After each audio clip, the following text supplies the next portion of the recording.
Yan, sige po, itutuloy natin.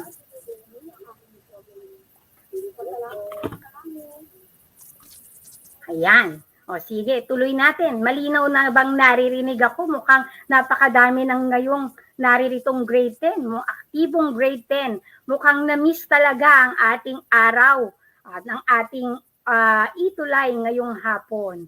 Diba? Kasi nga, nung mga nakaraan na mahinga tayo ng isang linggo, bilang paggunita at pagdarasal na rin natin sa mga mahal natin sa buhay na namayapa.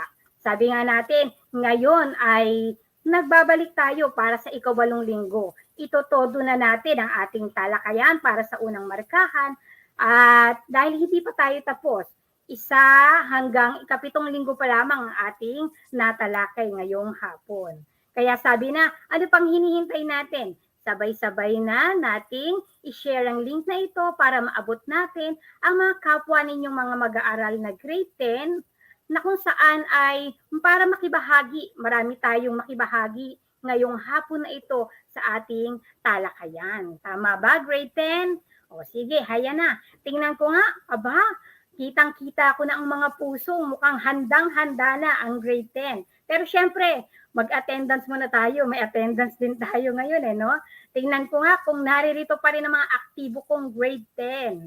Sige, attendance muna tayo, shout out muna tayo sa mga naririto ngayong hapon.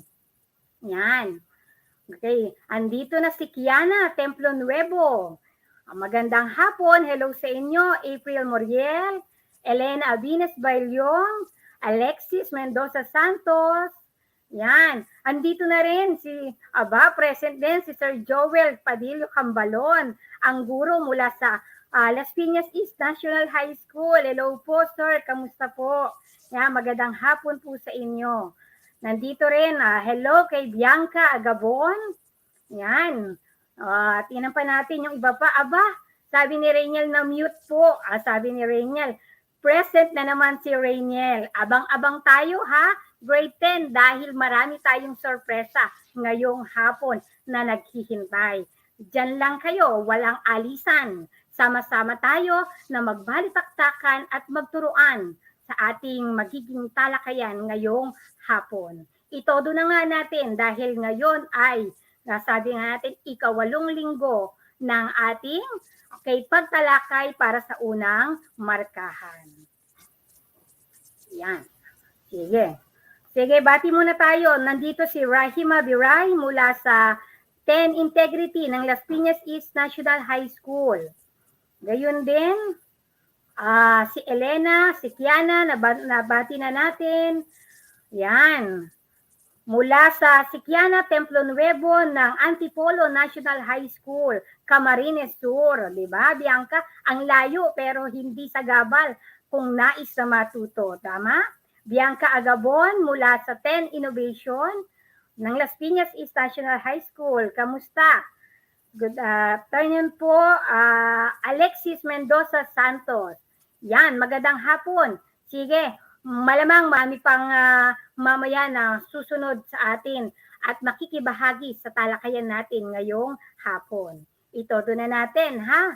Sige, simulan na natin ang ating ikawalong linggo. Ang ating paksa na tatalakayin ay suring basa. At syempre, may pangwakas tayong gawain bilang pagtatapos sa unang markahan.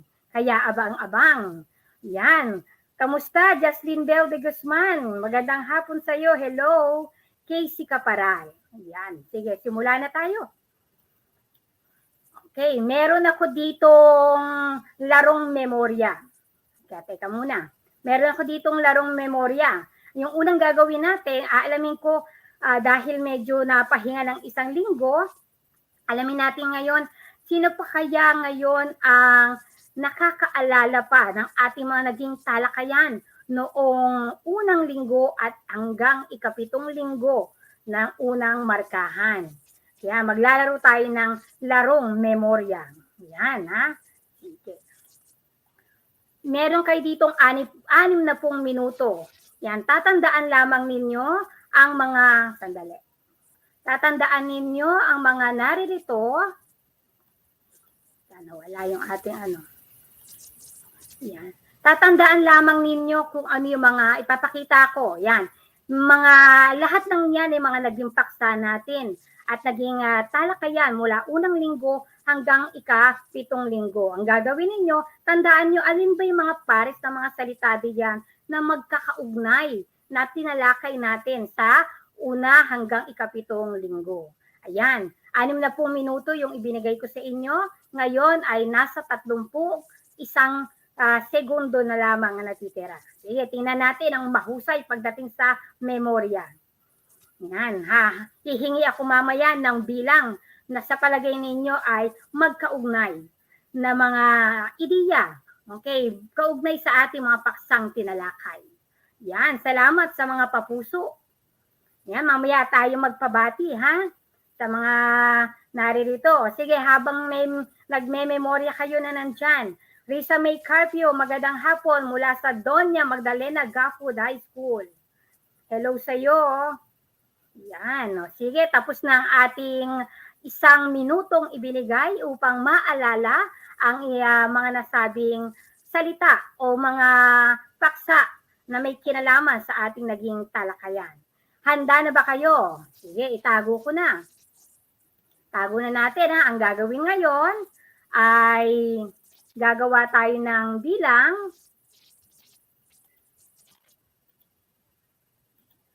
Yan. Pipili kayo ng bilang. Alin kaya sa mga ito ang bilang sa palagay ninyo na magkaugnay? Yung mga salitang magkaugnay na may kinalaman sa ating paksa. Okay? Handa na ba? Kung handa nang magbigay ng 2 bilang, okay, pwede nyo nang isulat dyan sa ating comment. I-comment ninyo dyan, ha? Sige, hihintayin natin. Tingnan natin yung may mahusay na memorya, marunong magsuri at nakaalala sa ating una hanggang ika-7 linggong naging talakayan. Sige, simulan na natin. Okay, ang pagbibigay ng bilang ay nagsisimula ngayon. Sige na, grade 10, simulan na natin. Yan, magbigay na ng 2 bilang na sa palagay ninyong paksang magkaugnay. Yan, sige, hintayin natin habang naghihintay tayo.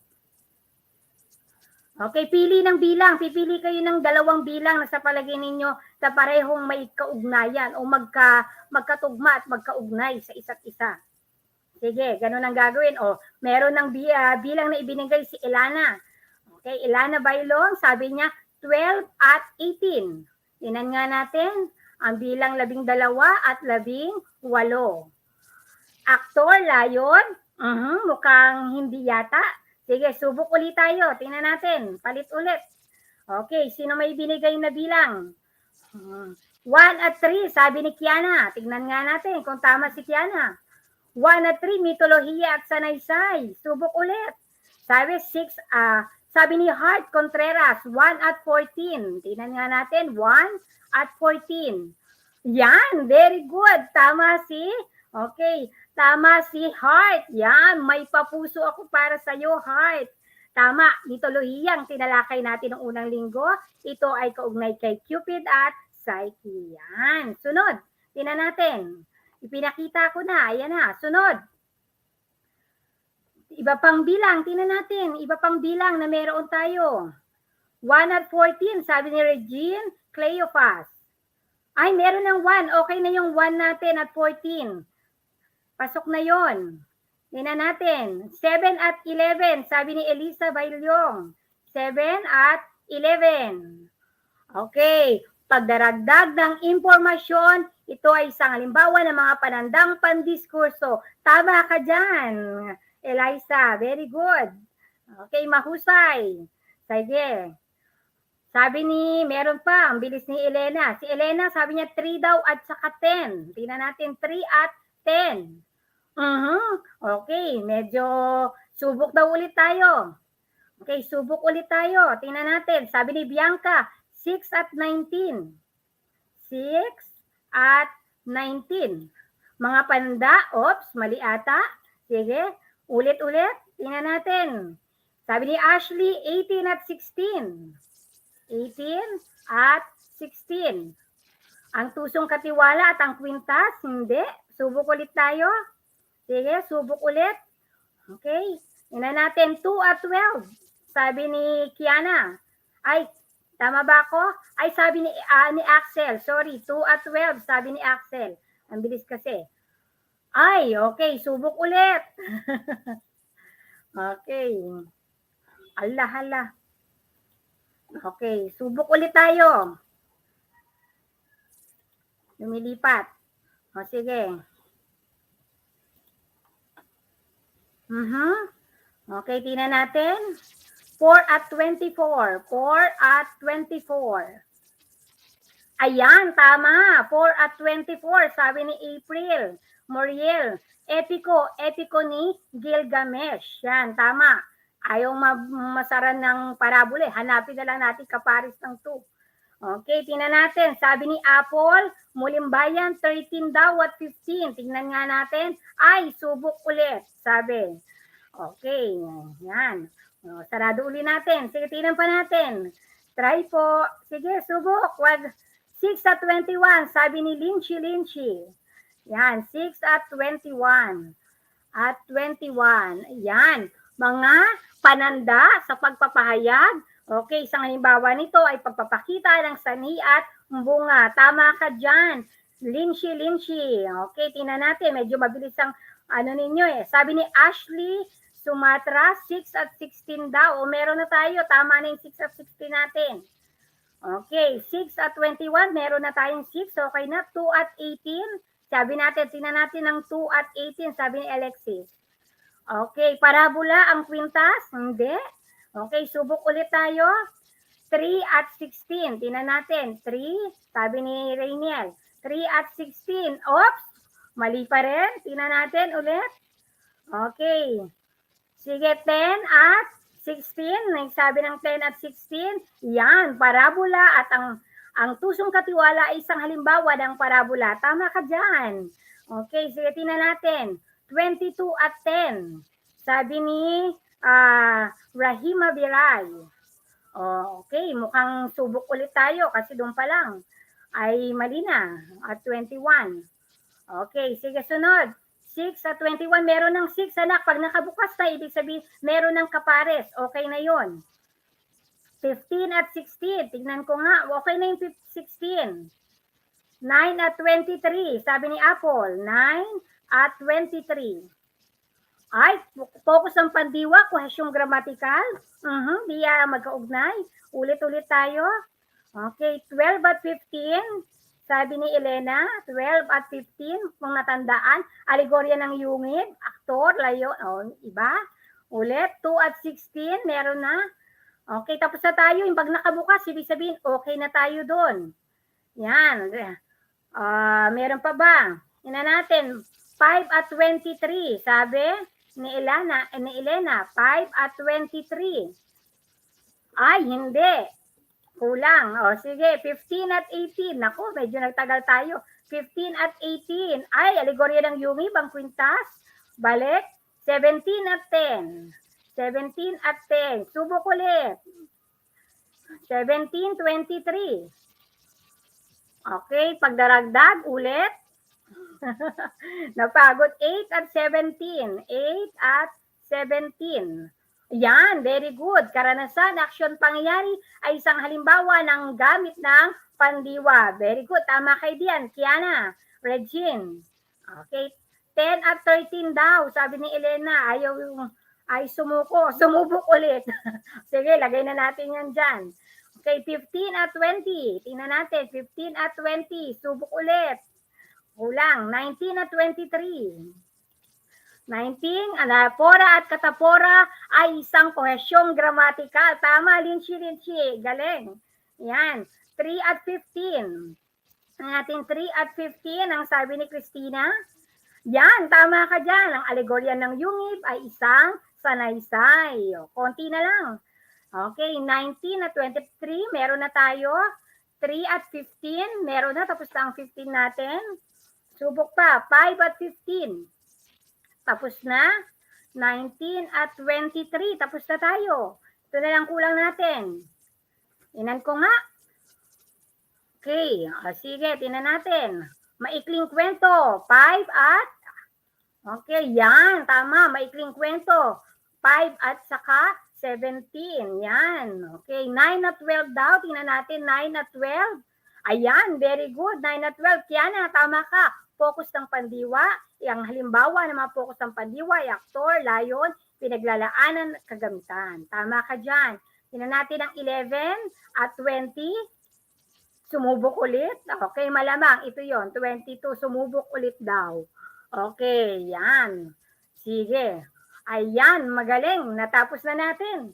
Ibig sabihin, yung magkakakulay, sila yung mga magkakaugnay. Ang lahat ng yan ay ang mga naging akda nating tinalakay noong una hanggang ikapitong linggo. Yan. Sige, palakpakan natin ang ating mga sarili. Yan. Okay, sige, natapos na tayo. Nabalikan na natin ang mga naging aralin natin sa unang linggo hanggang kapitong linggo. Ngayon, syempre, huwag na nating patagalin. Tungo na tayo sa ikawalong linggo natin. Okay, kikilalanin ko kayo dito kung ano yung mga paborito at gusto ninyo. Alamin natin. Okay, ayan may pa-thumbs up si Tutor Donna sa inyo. Magagaling, hindi lamang mahusay ang memorya, mahusay ding umunawa at magsuri. Mamaya, susukatin pa natin ulit yan. Sige, tingnan natin. Sunod. Yan ang papuso ko para sa inyo. Sige, handa na ba sa susunod nating aralin para sa ikawalong linggo? O, papuso naman. Pahingi ng puso si Tutor Donna. Okay, kaugnay sa mga handa na para sa ikawalong linggo nating talakayan. Tuwang-tuwa, ayan. Good daw, sabi ni Kiana, ni Alexis. Okay, sige. Tingnan natin. Yan, may papuso na, handang-handa na. Sabik na ngayong hapong ito. Okay, alamin natin. Ano daw ang pipiliin mo? Tingnan ko nga. Pagkasabi mo, ilagay sa comment kung anong pipiliin mo at ilagay din ang dahilan kung bakit yun ang mas pinili mo o mas gusto mo. Okay, opo ma'am, sabi ni Bianca. We're ready, sabi ni Eliza. Sige. Okay, yan. Alam niyo naman yan, si Jollibee versus McDonald's. Sino o alin ang pipiliin mo at bakit? Sige, lagay na yung komento natin. Okay. Sino bang mas gusto ninyo? Si Jollibee o McDonald's? Tingnan ko nga. Pa-heart. Yan. Sige. Babati mo na. Sabihin din, Heart. Si Heart Contreras, sabihin mo na kung bakit mas gusto mo yon. Ibigay ang ating mga dahilan kung bakit higit nating gusto. At yun ang ating pinili. Oo. Ang dami ko nakita, Jollibee. Okay, Jollibee, baka naman. Pwede rin, di ba? Paparinig tayo kay Jollibee. Malay natin, no? Ayan, sabi ni Rainiel, ma'am, gusto niyang ng Jollibee dahil produktong Pilipino po. Aba, yun ang dahilan. Okay, panlasang Pilipino. Si Alexis naman, McDo, kasi po masarap ang French fries. Ayan Jollibee at McDo. Baka naman, nandito lang kami, pwede rin naman po. Sabi ni Heart, Jollibee po kasi feel na feel ang saya. Jollibee, bida ang saya. Aba, mukhang nagano tayo dito no? Okay, sige, yun ang sabi nila. Ibig sabihin, mas tumatak, mas gusto nila, panlasang Pinoy. Okay, yun ang mga kadahilanan. Sige, tingnan natin. Sunod na tayo. Okay, anong pipiliin mo? Smart ka ba? O Globe? Bakit? Sabi ni Ashley, masarap yung manok. Jollibee siya. Hindi natin pinag-aaway Batay lang yan sa kung ano ang inyong mas pinipili. Kinikilala lang natin anong dahilan kung bakit yan ang gusto niyo. Okay, sige. Smart ka ba o Globe? Sige, bakit? Sabi ni Clyde, Globe ma'am, mas mabilis. Siguro mas mabilis sa kanya yung Globe. Sige. Globe din si April. O Globe, baka naman. Aba, hinilingan no? Si Apple, smart po kasi mabilis ang signal dito. Yan. Oo, may depende sa lugar, di ba? Sabi ni Rachel, Barba, hello sa'yo mula sa Pasig City Science High School. Globe, aba, marami ang Globe. Sige, Globe andito lang po kami. Okay, mas gusto nila dahil siguro mas mabilis doon sa mga lugar. Depende kasi sa lugar yung signal, di ba? Okay. Sabi ni Rainiel, pang mayaman daw ang promo. Sige nga, tingnan natin. Yun ang mga kadahilanan. Sige, tingnan natin. Sunod. Okay, ito pa. Ano ang pipiliin mo? Facebook o Twitter? Ayan, sige nga. Sabi ni Eliza, smart lang ang sakala mo. Ayan, hayaan nyo, baka malay natin, smart at lobe. Sige, sa pagitan ng Facebook at Twitter, alin ang mas pinipili mo at bakit? Ayan, sige. Lagyan natin ng dahilan para alam natin bakit yun. Sige, tingnan nga natin. Aba, Facebook po mas maganda, sabi ni Batay kay Apple. Okay, si Heart Contreras para sa kanya, Twitter po kasi mas madami pong makikita ang madaming information o impormasyon na wala sa Facebook. Yan ang kanya-kanya mga dahilan. Facebook po dahil, silang sabi, dito po mas active, lalo na po sa DepEd Itulay. Talaga naman si Rainiel. O kasi lagi yung present si Rainiel. Sige. Facebook kasi nagkakaroon po ako ng maraming kaibigan. Yan. Facebook, kasi po wala po akong Twitter, sabi niya. Okay, ayan, ang daming dahilan. May kanya-kanyang dahilan. At nakatutuwa naman, di ba? Dahil sa mga larawang ibinigay natin o ipinakita sa inyo, ay nakapagsuri kayo, nakapagbigay kayo ng inyong mga opinion, pananaw kung bakit mas nais at gusto ninyo ang yung bagay na inyong pinili. Di ba? Na-analisa at nabigyan ninyo ng pagsusuri at pagpapaliwanag. Sapagkat may kilalaman dyan ang ating araling tatalakayin. Dahil sabi nga, mahalagang tayo ay marunong magsuri, okay, magbigay ng ating kuro-kuro, lalo na sa Pilipino dahil tayo ay maraming mga akdang pampanitikang binabasa. Napakahalaga na ito ay masuri natin upang malaman kung gaano nga ba natin naunawaan o naintindihan ang isang akdang pampanitikan. At yan ang ating aralin ngayong hapon. Okay, tayo ay may magtatalakay sa suring basa. Ano ba ang suring basa? Yan, alamin natin ano ba ang kahulugan nito, gayon din ang layunin ng suring basa. Lagi sa panitikan, di ba, sa Pilipino, hindi nawawala ang mga akdang pampanitikan. Hindi mahalagang nabasa lang natin ito o alam lang natin. Mahalagang alam mo na suriin o himayin ano bang meron sa akdang pampanitikang iyong binasa. At dito papasok ang ating suring basa. Yan. Alamin natin kung ano nga ba ang kahulugan nito. Okay. Ang suring basa ay isang maikling pagsusuring pampanitikan na naglalahad ng sariling kuro-kuro o palagay ng susulat tungkol sa akda. Ibig sabihin, ikaw ay magpapahayag ng iyong pananaw, kuro-kuro, paniniwala mo, at anong naging damdamin. Kaugnay doon sa iyong binasang akda man yan o napanood, pwede rin naman. Okay, pero kasi ito suring basa. Okay, sige. Ang bang layunin nito? Ilahad ang kaisipang matatagpuan sa isang akda, okay, at ang kahalagahan nito. Okay, so mahalaga yun na mailahad natin o maibahagi natin ano ba ang kaisipan na mayroon sa akdang ito. Kasi yun naman ang layunin natin kung bakit tayo nagbabasa.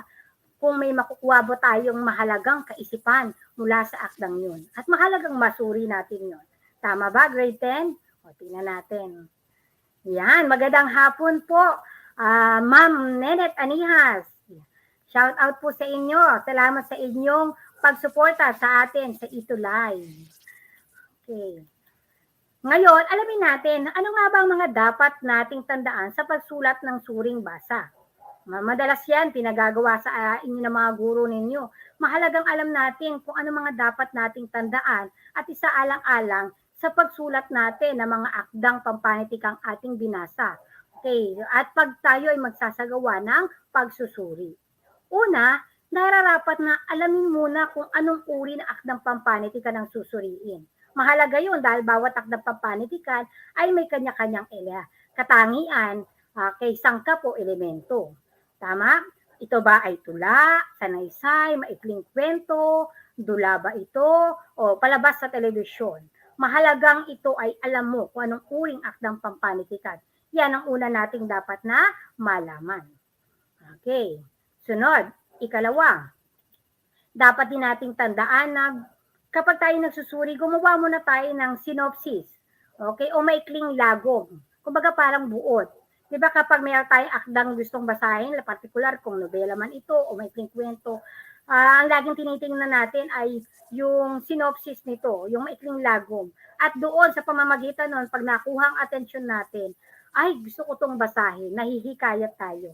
Di ba? Kaya mahalagang gagawa tayo ng synopsis upang maunawaan natin kung tungkol saan ba yun ang ating sinusuring akdang pampanitikan.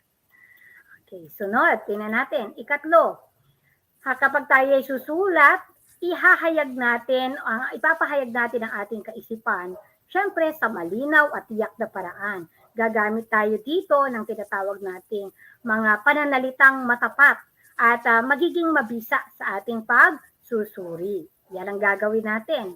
Okay, kaya mahalaga yon na maging malinaw ang ating pamamaraan. Okay, sunod. Ikalima, pahalagahan ng paraan o estilo. May iba't iba kasi tayong pamamaraan kung paano yung pagsulat ng akda. O yun yung papansinin natin, paano ba yung naging pagkakasulat ng akda? Ano ba yung naging estilo o pamamaraan ng may akda? Yan, mahalagang pansinin din natin yun. Okay, so yan ang mga dapat nating tandaan. Pero syempre, para tayo ay makagawa ng isang suring basa, naririto yung format o yung ating magiging batayan kung paano natin ito bubuuin. Yan. Una, sa panimula, ito ang meron dapat tayo. Dapat alam natin yung anyo ng panitikan. Sabi nga natin, depende sa may elemento ito at may kanya-kanyang katangian. Ang ano bang anyo ng panitikan? Tula ba ito? Maikling kwento, dula, sanaysay, talumpati, o kung ano man yan. Mahalagang alam mo ito. Okay, gayon din, sa ikalawa, dapat alam natin yung lugar o bansang pinanggalingan. Laging sinasabi na ang akdang pampanitik ang ating binabasa ay may kinalaman o may malaking kinalaman ang lugar o bansang pinagmulan nito. Okay, syempre, kilalanin din natin yung may akda. So, doon natin sa panimula ilalagay yun. Sino ba yung may akdang ito? Okay, pwede diyang ipakilala.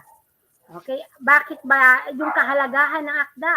Bakit ba mahalaga sa iyong palagay yung akdang ito na iyong binasa? Yan. Gayon din, sa palagay mo ay ano ba yung layunin sa pagkakasulat? Bakit ito isinulat?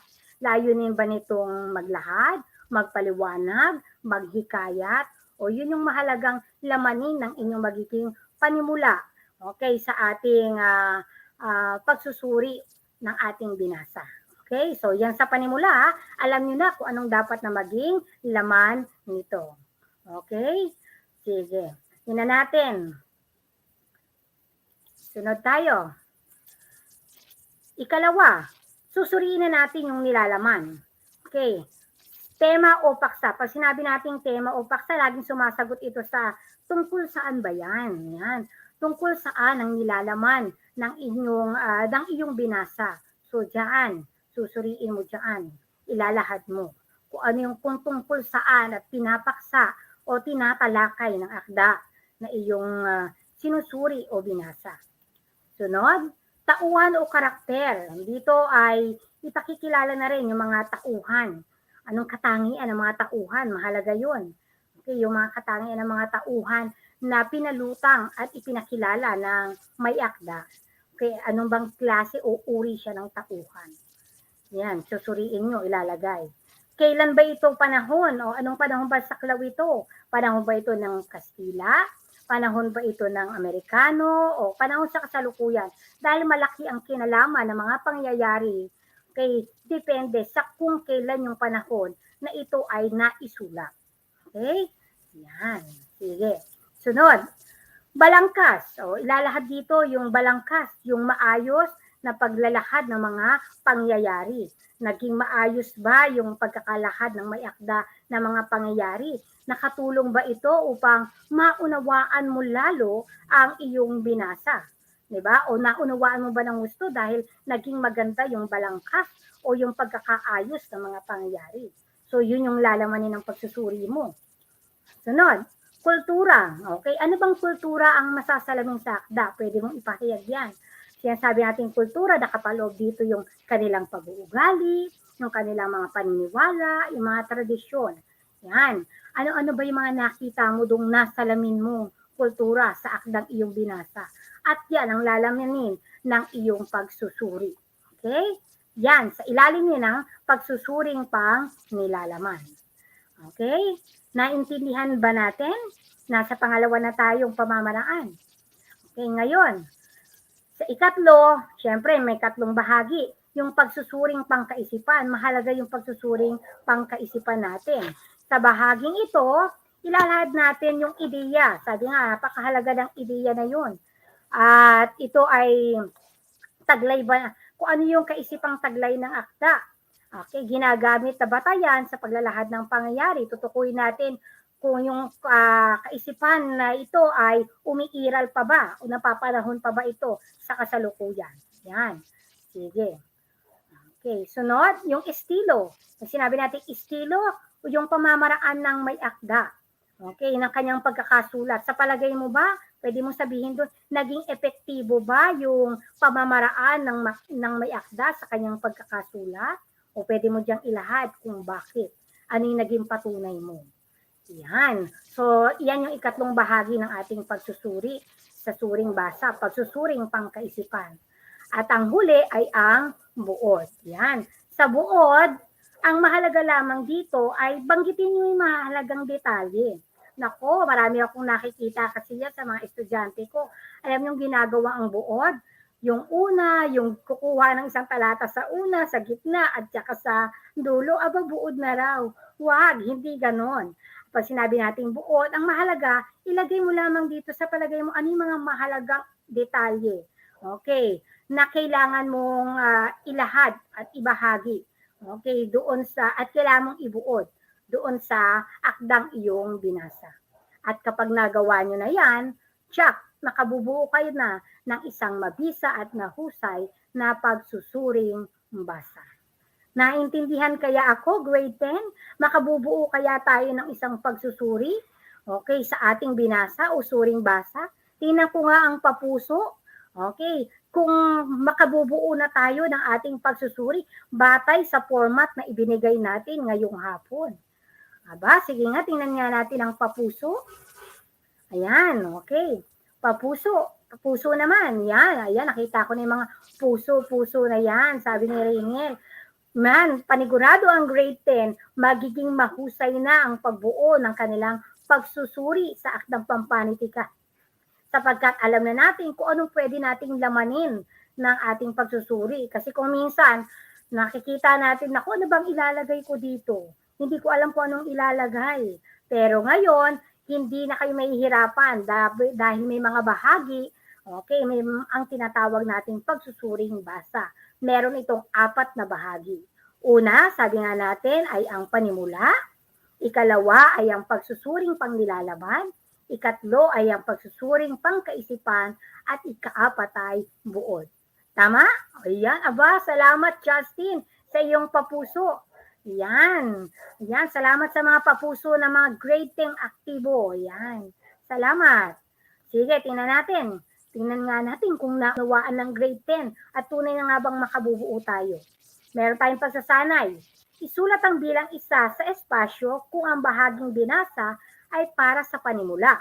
O, alam na natin kung ano yung mga nasa panimula natin, ha? Okay, bilang 2 naman ang isusulat natin kung ang bahaging yon ay pagsusuring pangnilalaman o dapat ay nasa pagsusuring pangnilalaman. Ikatlo, susulat natin yung bilang 3. Okay, kung ito ay pagsusuring pangkaisipan. Okay, at pang-4 o bilang 4 ang isusulat natin kapag ito ay dapat ay nasa buod na bahagi. Handa na ba ang grade 10? O yan, shout out kay Bernaline de Guzman. Magandang hapon po sa inyo. Yan, may papuso na. Naintindihan na ang gagawin, ilalagay lang ang bilang 1, 2, 3 at 4. Okay, batay kung anong bahagi okay, ng talata ang ipakikita ko sa inyo ngayon. Sige, tingnan natin ha. Una, panimula bilang 1.